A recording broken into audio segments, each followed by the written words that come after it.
سوال ہے سوال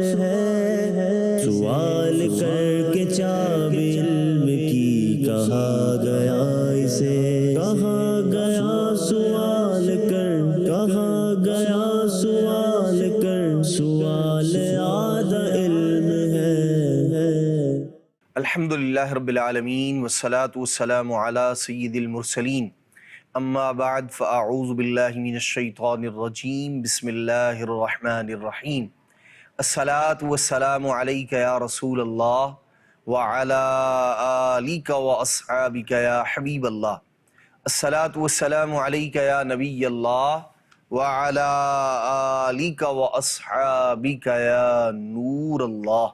مدنی چینل کے ناظرین، آپ دیکھ رہے ہیں پروگرام سوال۔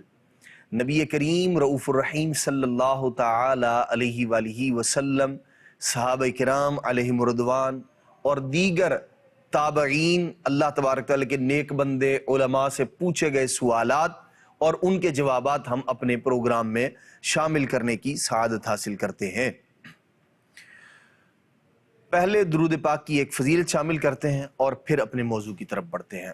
حضرت سیدنا حفص بن عبداللہ رحمت اللہ تعالی علیہ، آپ فرماتے ہیں کہ میں نے امام المحدثین حضرت سیدنا ابو زرعہ رحمت اللہ تعالی علیہ، بہت بڑے امام گزرے ہیں حدیث پاک کے، فرماتے ہیں یہ انتقال کر گئے اور میں نے وفات کے بعد انہیں خواب میں دیکھا۔ فرماتے ہیں خواب میں دیکھا، کس حال میں دیکھا؟ فرماتے ہیں میں نے دیکھا یہ آسمان پر فرشتوں کو نماز پڑھا رہے ہیں، فرشتوں کی امامت کر رہے ہیں۔ فرماتے ہیں کہ میں نے پھر ان سے پوچھا، میں نے کہا کہ اے ابو زرعہ، آپ کو یہ اعزاز، یہ اکرام، اللہ تبارک تعالیٰ کی طرف سے یہ فضل، یہ کرم، یہ کس وجہ سے ملا کہ آپ فرشتوں کی امامت کر رہے ہیں؟ تو آپ نے ارشاد فرمایا میں نے اپنے ہاتھ سے 10 لاکھ حدیثیں لکھی ہیں۔ کتنی؟ 10 لاکھ حدیثیں لکھی ہیں۔ اور ارشاد فرماتے ہیں ہر حدیث میں، چونکہ آخر کے اندر جو الفاظ ہوتے ہیں حدیث پاک کے الفاظ سے پہلے عن النبی صلی اللہ علیہ وسلم، کہ یہ حدیث پاک فلاں صحابی نے نبی پاک علیہ السلام سے سنی ہے، تو فرماتے ہیں کہ عن النبی کے بعد صلی اللہ علیہ وسلم لکھا، یعنی 10 لاکھ حدیثیں اپنے ہاتھ سے لکھی ہیں اور ہر حدیث میں عن النبی کے بعد صلی اللہ علیہ وسلم لکھا ہے۔ فرماتے ہیں اور تم جانتے ہو نبی پاک صلی اللہ تعالیٰ علیہ وآلہ وسلم نے ارشاد فرمایا کہ جو مجھ پر ایک مرتبہ درود پاک بھیجتا ہے، اللہ تبارک و تعالیٰ اس پر 10 رحمتیں نازل فرماتا ہے۔ صلو علی الحبیب صلی اللہ تعالیٰ علی محمد صلی اللہ علیہ وسلم، صلاۃ و سلام علیک یا سیدی یا رسول اللہ۔ مدنی چینل کے ناظرین، جیسے نبی پاک صلی اللہ تعالیٰ علیہ وآلہ وسلم کا نام پاک سن کر درود پاک پڑھنا چاہیے، ایسے ہی جب کبھی تحریر میں پیارے مصطفیٰ کریم صلی اللہ تعالیٰ علیہ وآلہ وسلم کا نام آئے، نام لکھیں، تو ہمیں چاہیے کہ ساتھ درود پاک بھی لکھیں اور پورا درود پاک لکھیں۔ چھوٹا سا سواد ڈال دینا، سواد، لام، عین، میم لکھ دینا، یا اور اس طرح کا کوئی شارٹ جو ہے وہ لکھنا، یہ ہرگز درست اور جائز نہیں۔ پورا درود پاک لکھا جائے صلی اللہ علیہ وسلم، اس طرح جیسے جیسے جو ہے وہ یوں یہ کلمات جو ہے جب لکھیں گے انشاءاللہ الرحمن اس کی برکتیں بھی نصیب ہوں گی، پڑھیں بھی زبان سے، لکھیں بھی، اور جنہوں نے لکھا انہیں اللہ تبارک و تعالیٰ نے کیسا اجر، مقام اور مرتبہ عطا فرمایا، یہ آپ نے ابھی سنا۔ اللہ تبارک و تعالی ہمیں بھی نبی پاک صلی اللہ تعالیٰ علیہ وآلہ وسلم پر خوب خوب درود پاک پڑھنے کی توفیق مرحمت فرمائے، آمین بجاہ النبی الامین صلی اللہ علیہ وسلم۔ مدنی چینل کے ناظرین، بڑھتے ہیں حضرت سیدنا عبداللہ ابن عباس رضی اللہ تعالی عنہ سے پوچھے گئے ایک سوال کی جانب، اور وہ سوال کس کے بارے میں تھا؟ غسل جمعہ کی ابتدا کیسے ہوئی، یعنی جمعے کا غسل کرنا کیسے شروع ہوا، کیوں اس بات کا حکم دیا گیا کہ جمعہ کے دن غسل کیا جائے۔ حضرت سیدنا اکرمہ رضی اللہ تعالی عنہ، آپ ارشاد فرماتے ہیں فرماتے ہیں سئل ابن عباس، یہ روایت مختلف احادیث مبارکہ کی کتابوں میں مختلف الفاظ کے ساتھ موجود ہے۔ بعض روایات میں یہ بات موجود ہے کہ عراق کے کچھ لوگ حضرت سیدنا عبداللہ ابن عباس رضی اللہ تعالیٰ عنہ کے پاس آئے اور انہوں نے آپ سے سوال کیا، اور بعض روایات میں عراق کے لوگوں کی تصریح نہیں ہے، مطلقاً الفاظ ہیں۔ کیا ہے؟ سئل ابن عباس عن غسل یوم الجمعۃ اواجب ہوا، حضرت سیدنا عبداللہ ابن عباس رضی اللہ تعالیٰ عنہ سے سوال کیا گیا کہ یہ ارشاد فرمائیے کیا جمعہ کے دن غسل کرنا واجب ہے؟ آپ نے ارشاد فرمایا لا، واجب نہیں ہے، وَلَكِنَّهُ أَحَبُّ إِلَيَّ أَنْ أَغْتَسِلْ، فرماتے ہیں لیکن یہ ہے پسندیدہ، جمعہ کے دن غسل کرنا یہ مجھے پسند ہے، اچھا کام ہے یہ، اور غسل کرنا چاہیے۔ اور فرماتے ہیں وَمَن لَّمْ يَغْتَسِلْ فَلَيْسَ عَلَيْهِ بِوَاجِبٍ، جو نہیں کرتا اس پر غسل کرنا واجب نہیں ہے لیکن ہے پسندیدہ، ہے اچھا کام۔ اور بعض روایات میں جو کچھ الفاظ ہیں آپ نے ارشاد فرمایا کہ یہ بہت پاکی ہے، طہارت ہے اس کے اندر جمعہ کے دن غسل کرنے میں۔ تو پھر ارشاد فرمایا کہ میں تمہیں بتاتا ہوں کہ یہ وَسَوْفَ أُخْبِرُكُمْ كَيْفَ هَذَا، میں بتاتا ہوں تمہیں یہ شروع کیسے ہوا، جمعہ کے دن غسل کرنے کی جو ترغیب دی گئی اس کی وجہ کیا ہے یہ میں تمہیں بتاتا ہوں۔ ارشاد فرماتے ہیں کان الناس مجہودین یلبسون الصوف، ارشاد فرماتے ہیں کہ جو لوگ تھے نا مدینہ طیبہ میں رہنے والے جو لوگ تھے، فرماتے یہ مشقت کا کام کیا کرتے تھے، محنت مشقت کرنے والے لوگ تھے، اور پہنتے کیا تھے لباس؟ فرماتے صوف، اون کا لباس پہنا کرتے تھے، فرماتے ہیں اور پھر اون کا لباس بھی پہنتے تھے اور اپنی پشت پر، پیٹھ پر، کمر پر سامان بھی اٹھایا کرتے تھے، مزدوری کیا کرتے تھے۔ اب محنت مشقت والا کام ہو، آدمی نے لباس بھی موٹا پہنا ہوا ہو، اون کا لباس ہو، اور گرمی بھی ہو، اور اللہ اکبر عرب شریف کی گرمی، اور ارشاد فرماتے ہیں کہ جو مسجد تھی وَكَانَ مَسْجِدُهُمْ ضَيِّقًا، ارشاد فرماتے ہیں مسجد جو تھی نا وہ بھی تنگ تھی، کشادہ نہیں تھی، بہت بڑی نہیں تھی، مسجد بھی تنگ تھی۔ ارشاد فرماتے ہیں وَكَانَ السَّقْفُ إِنَّمَا هُوَ عَرِيشٌ، فرماتے ہیں جو چھت تھی نا مسجد کی وہ کیسی تھی؟ فرماتے ہیں وہ بھی ایک بس جیسے چھپر ہوا کرتا ہے، یعنی کھجور کے پتوں کی اور اس کی چھال وغیرہ کی، اس کی جو ہے وہ چھت فرماتے ہیں اس طرح کی تھی۔ اور اب ہوتا کیا، لوگ محنت مزدوری کر کے سامان اٹھا کر اون کا لباس پہنا ہوا ہے، مسجد کی کیفیت یہ ہے، تنگ بھی ہے۔ ارشاد فرمایا اب لوگ اس حال میں آیا کرتے تھے۔ ایک دن کیا ہوا، فخرج رسول اللہ صلی اللہ علیہ وسلم یوما حارا، ارشاد فرماتے ہیں نبی پاک علیہ الصلوۃ والسلام ایک دن تشریف لائے، بڑی سخت گرمی تھی۔ ہوا کیا، وقد اریق فی ذلک الصوف، فرماتے ہیں کہ وہ لوگوں نے لباس اون کا پہنا ہوا تھا، دن ویسے گرم تھا، محنت مشقت بھی کی ہوئی تھی۔ فرماتے ہیں کہ وہ جو پسینہ تھا نا اس سے ایک ناگوار بو سی پھیل گئی۔ ارشاد فرماتے ہیں اور اس بو کی وجہ سے بعض لوگوں کو بعض سے تکلیف ہوئی۔ ظاہر سی بات ہے کہ جب پسینے سے سمیل آ رہی ہو، بو آ رہی ہو، تو اس سے سامنے والے کو تکلیف، پاس بیٹھنے والے کو تکلیف ہوتی ہے یا ہو سکتی ہے۔ تو ارشاد فرماتے بعض کو بعض سے تکلیف پہنچی۔ نبی پاک صلی اللہ تعالی علیہ وآلہ وسلم نے جب یہ معاملہ دیکھا نا، فوجد النبی صلی اللہ علیہ وسلم تلک الریاح، نبی پاک علیہ السلام نے بھی اس بو کو، وہ جو کیفیت تھی اسے محسوس فرمایا۔ نبی پاک علیہ السلام نے، اب اللہ کے محبوب علیہ السلام نے فرمایا ایھا الناس اذا کان ھذا اليوم، ارشاد فرمایا اے لوگو جب یہ دن آیا کرے، ارشاد فرمایا فاغتسلوا، تو تم غسل کیا کرو۔ ارشاد فرمایا نہ صرف غسل کیا کرو بلکہ کیا کیا کرو، نبی پاک صلی اللہ تعالی علیہ وآلہ وسلم نے فرمایا کہ جو تمہارا جو تیل ہے، بہترین تیل، ارشاد فرمایا اسے اپنے سر میں لگاؤ، اپنی داڑھی میں لگاؤ، اور ارشاد فرمایا جو خوشبو ہے اسے بھی مل لیا کرو، اپنے کپڑوں پر، اپنے لباس پر جو ہے وہ خوشبو لگایا کرو، سر میں تیل لگاؤ ارشاد فرمایا، اور غسل کر لیا کرو۔ حضرت سیدنا عبداللہ ابن عباس رضی اللہ تعالیٰ فرماتے ہیں یہ سبب تھا، یہ وجہ تھی کہ نبی پاک علیہ الصلوۃ والسلام نے جمعے کے دن غسل کرنے کا حکم ارشاد فرمایا۔ پھر کیا ہوا؟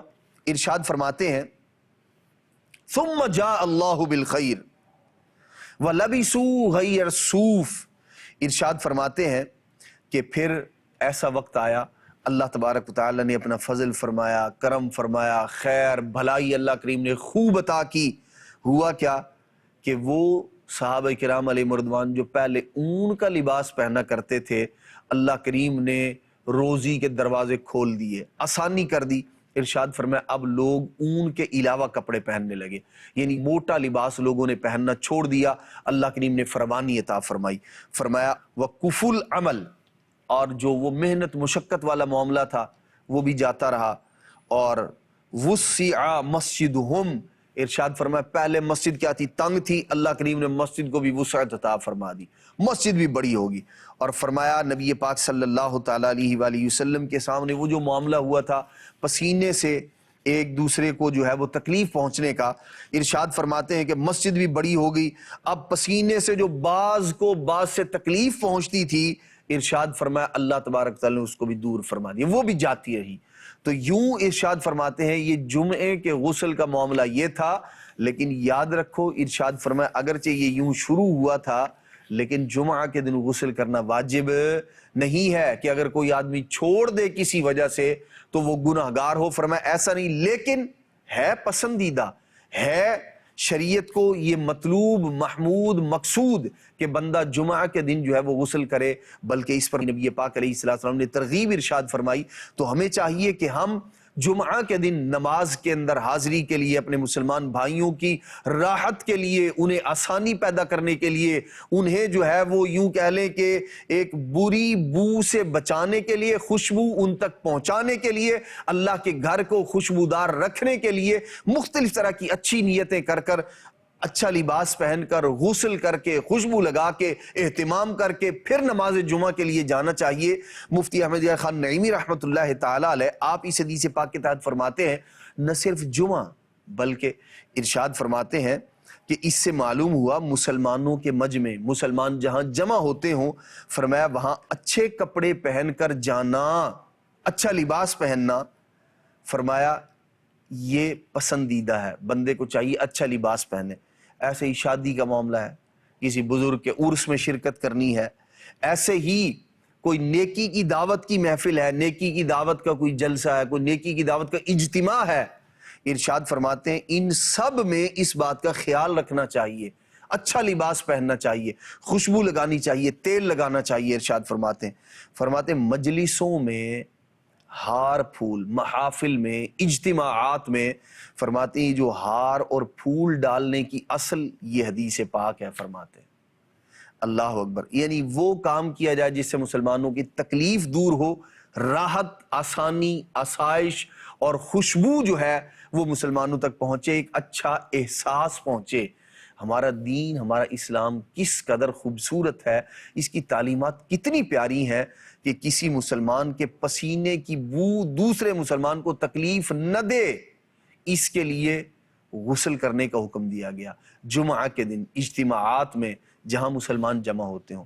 مدنی چینل کے ناظرین، ہمیں چاہیے ہم بھی اس کا اہتمام کریں، اور بالخصوص جب اللہ تبارک تعالیٰ کی بارگاہ میں حاضری ہے، جب نماز کے لیے جانا ہے، اس وقت میں تو خاص طور پر اس کا اہتمام کرنا چاہیے، اور نہ صرف جمعہ کے دن بلکہ عام نمازوں میں بھی اس بات کا خیال رکھنا چاہیے کہ میرے پسینے کی بو سے میرے جسم میں کوئی ایسی جو ہے وہ چیز نہ موجود ہو۔ کوئی دوا لگائی ہے مثال کے طور پر، کسی آدمی نے کوئی کریم لگائی ہے جس سے سمیل آ رہی ہے، تو پھر ایسی صورت میں مسلمانوں کے پاس جانے سے، مسلمانوں کے اجتماعات میں جانے سے، جہاں جانے سے لوگوں کو تکلیف ہوگی، اپنے آپ کو بچائے، مسلمانوں کو تکلیف سے بچائے۔ اس لیے ہمیں چاہیے اپنے آپ کو ایسا بنائیں۔ مدنی چینل کے ناظرین، ایسے ہی ایک اور سوال ایک صحابی رسول سے کیا گیا، وہ کیا تھا اس کو اپنے پروگرام میں شامل کرتے ہیں۔ بعض اوقات جو ہے وہ مسلمان آپس میں جب ملاقات کرتے ہیں، ایک آدمی نے دوسرے سے ملاقات کی، بات چیت کی، پھر یہ جا رہا ہے کہیں، تو اب جاننے والا کوئی شخص موجود ہے جس کے پاس جا رہا ہے، تو بعض اوقات ایسا ہوتا ہے کہ آدمی کہتا ہے کہ میرا فلاں آدمی کو سلام کہنا. یہ سلام کیا ہے؟ اللہ اکبر، یہ سلام تحفہ ہے. جی ہاں، کیسے؟ آئیے حدیث پاک شامل کرتے ہیں. حضرت سیدنا اشعث بن قیس اور حضرت سیدنا جریر بن عبداللہ رضی اللہ تعالی عنہما، یہ دونوں حضرت سیدنا سلمان فارسی رضی اللہ تعالی عنہ جلیل القدر صحابی رسول ہیں. آپ ان سے ملاقات کے لیے نکلے تو انہیں مدائن کے گرد و نواح میں ایک جھونپڑی میں پایا. وہاں جو ہے وہ آپ تشریف فرما تھے، حضرت سیدنا سلمان فارسی رضی اللہ تعالی عنہ. تو حاضر ہوئے، سلام عرض کی، کچھ دیر گفتگو کرنے لگے.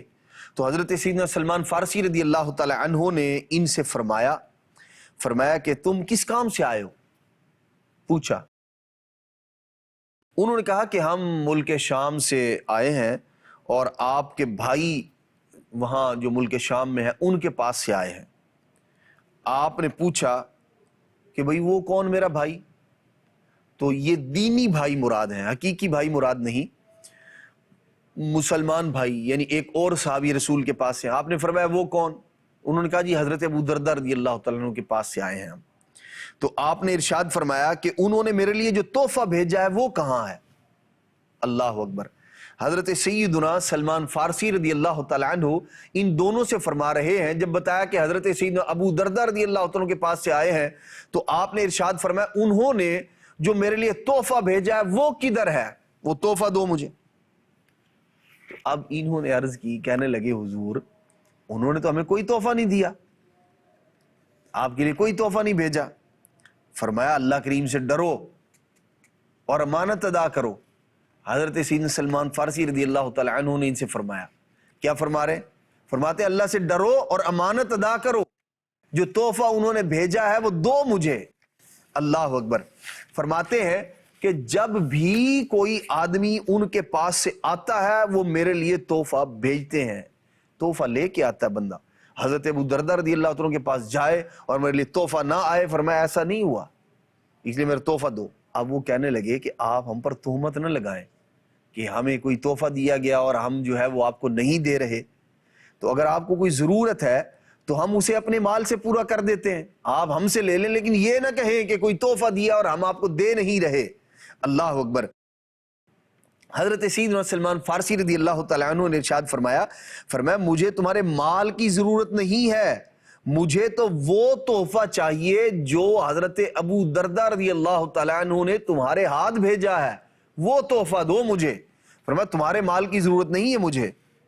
انہوں نے کہا اللہ کی قسم انہوں نے ہمیں کوئی چیز دے کر نہیں بھیجا سوائے اس کے کہ انہوں نے فرمایا تھا تم میں ایک ایسا آدمی موجود ہے کہ جب وہ رسول اللہ صلی اللہ تعالی علیہ وآلہ وسلم کے ساتھ حضور کے ہمراہ ہوتا تھا تو آپ کو کسی دوسرے کی حاجت نہیں ہوتی تھی.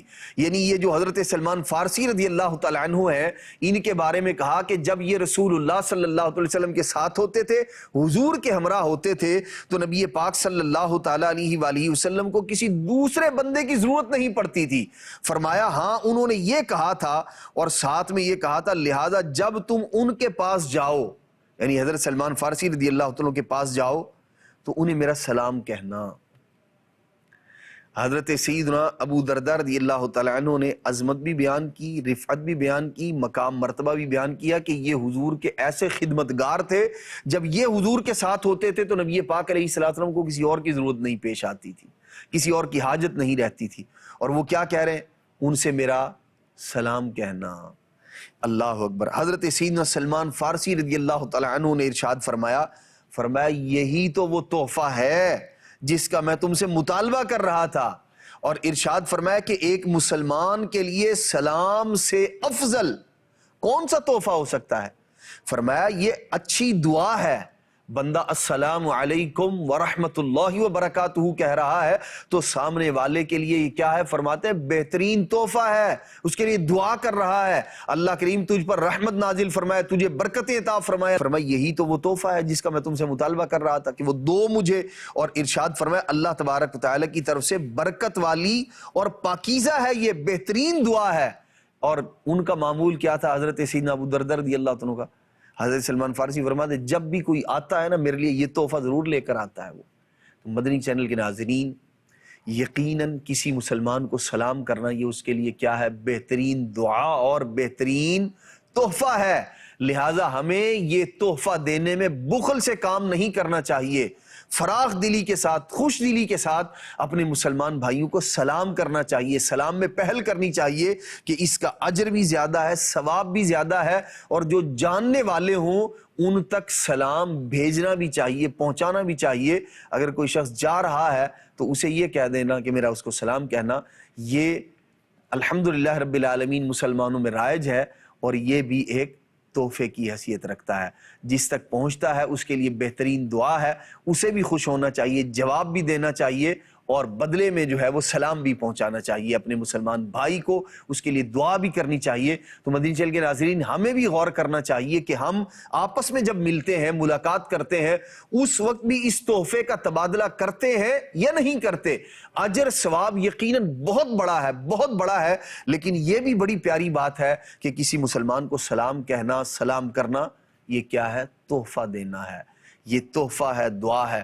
تو ہمیں غور کرنا چاہیے، کہیں ایسا تو نہیں کہ ہم یہ تحفہ دینے کے بجائے دیگر اور باتیں، کیا حال ہے، کیسے ہو، سلام سے ابتدا کرنے کی بجائے دیگر اور ہی چیزوں کے اندر جو ہے وہ ہم لوگ لگے ہوں۔ تو جب کسی مسلمان کے ساتھ ملاقات ہو، اپنے مسلمان بھائی کے ساتھ ملے، تو سب سے پہلے اسے سلام کا تحفہ دینا چاہیے۔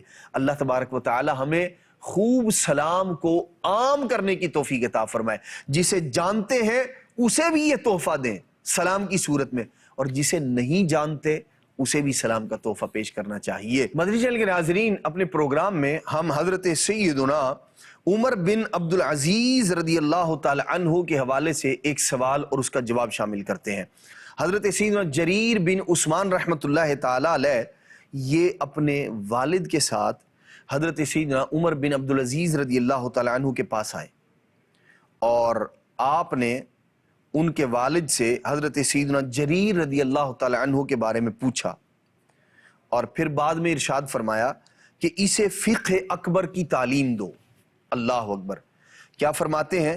اسے فقہ اکبر سکھاؤ۔ انہوں نے پوچھا کہ جی یہ بتائیے فقہ اکبر کیا ہے؟ حضرت سیدنا عمر بن عبدالعزیز رضی اللہ تعالیٰ سے پوچھا جا رہا ہے کہ آپ مجھے یہ فرما رہے میں اپنے بیٹے کو فقہ اکبر سکھاؤں، بڑی سمجھداری سکھاؤں، یہ ہے کیا؟ کہ حضور یہ تو فرمائیے فقہ اکبر ہے کیا؟ حضرت سیدنا عمر بن عبدالعزیز رضی اللہ تعالیٰ عنہ فرماتے ہیں قناعت اختیار کرنا اور کسی کو تکلیف نہ دینا۔ ارشاد فرماتے ہیں یہ فقہ اکبر ہے۔ اپنی اولاد کو، اپنے بیٹے کو فقہ اکبر سکھاؤ، بڑی سمجھداری والی چیز، بڑی فقہ سکھاؤ، اور وہ کیا ہے؟ قناعت اختیار کرنا۔ قناعت اختیار کرے گا زندگی کے اندر شکوے شکایات سے بچے گا، اللہ کا شکر ادا کرے گا، اور ارشاد فرماتے ہیں کسی کو تکلیف نہ دے۔ یہ دو چیزیں سکھاؤ۔ اللہ تبارک و تعالی ہمیں بھی اپنی اولاد کو قناعت اور کسی کو تکلیف نہ دینا، یہ دونوں صفات سکھا کر اللہ تبارک و تعالی ہمیں بھی اپنی اولاد کو فقہ اکبر سکھانے کی سعادت اور توفیق مرحمت فرمائے۔ آمین بجاہ النبی الامین صلی اللہ تعالی علیہ وآلہ وسلم۔ سوال ہے سوال